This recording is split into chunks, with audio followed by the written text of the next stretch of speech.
नमस्कार है जी, जय भारत है। जिंदगी को जीने के लिए आपको कहीं ना कहीं शांत प्रिय जगह पे बैठना जरूरी है। एंड मुझे लगता है कि हर कोई इतना बिजी है कि उसको अपने लिए ही समय नहीं है, यानी कि मी टाइम भी नहीं है एंड वी टाइम भी नहीं है। बस भाग रहे हैं, समझ नहीं आ रहा किसके लिए।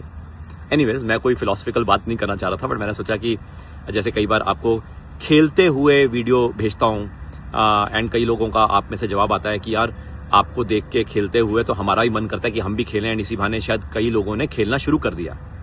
तो मैं भी कई बार सोचता हूँ कि अगर इससे ज़िंदगी में किसी और की कंट्रीब्यूशन हो सकती है तो क्यों ना, जब मैं वेला बैठा होता हूँ बाग बगीचे में, तो मैं आप सारों से ये भी शेयर करूँ कि देखो, जब मैं वेला बैठा हूँ, एंड ज़िंदगी में हमें ज़रूर वेला बैठना चाहिए। हम नॉर्मली वेले बैठते ही नहीं हैं। वेले बैठेंगे तो ही हमें अच्छे बढ़िया स्ट्रैटेजिक आइडियाज़ आएंगे। इनफैक्ट सूर्य को स्ट्रांग करने के लिए कभी कभी वेला बैठना भी ज़रूरी है, मगर हमें जानबूझ के इस ट्रैप में फंसाया गया है कि हम रैट रेस भाग रहे हैं, बहुत बिजी हैं, टाइम शेड्यूल्स कैलेंडर्स के हिसाब से काम कर रहे हैं। मैं पर्सनली कभी टाइम शेड्यूल कैलेंडर के हिसाब से काम नहीं करा और ना ही कर सकता हूं, बट कईयों के कैलेंडर बुक्ड होते हैं, टाइम शेड्यूल्स बुक्ड होता है। मैं सोचता हूं कि कैसे बंद गए हैं वो, जिंदगी को जी ही नहीं रहे हैं, यानी कि बेड़ियों में बंद चुके हैं। बट एनीवेज, फिलोसफिकल बात को एक बार छोड़ते हैं साइड पे।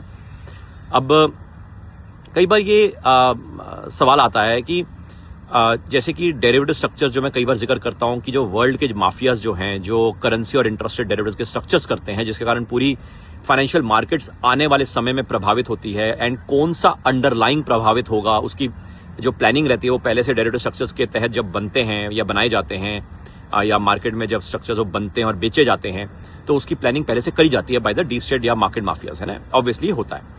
एंड या आने वाले समय में कौन सी इकोनॉमिक हैपनिंग होनी है, या कौन सी इकोनॉमिक पॉलिसी या इंडस्ट्रियल पॉलिसी या कंपनी पॉलिसी या इवन कोई जियो पॉलिटिकल सिचुएशन जो पैदा होना है, उसका पहले से प्लानिंग जो है वो डेरिवेटिव स्ट्रक्चर से होता है। बिल्कुल ये सही बात है। ये जो डेरिवेटिव्स ऑन डेरिवेटिव्स के जो स्ट्रक्चर्स होते हैं, जो मैंने कई बार जिक्र किया है कि majorly currency and interest rate derivatives पे होते हैं, तो आइडली वर्ल्ड के डीप स्टेट माफिया ने ही तो अपने अपने लिए सेंट्रल बैंक्स बनाए।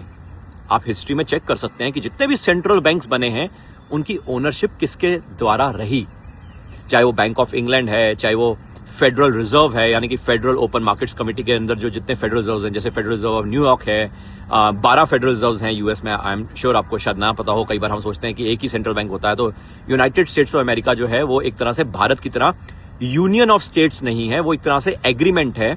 एग्रीमेंट के कारण वो एक तरह से यूनाइटेड स्टेट्स बना हुआ है। तो वहां पे 12 सेंट्रल बैंक्स हैं, यानी 12 फेडरल रिजर्व्स हैं।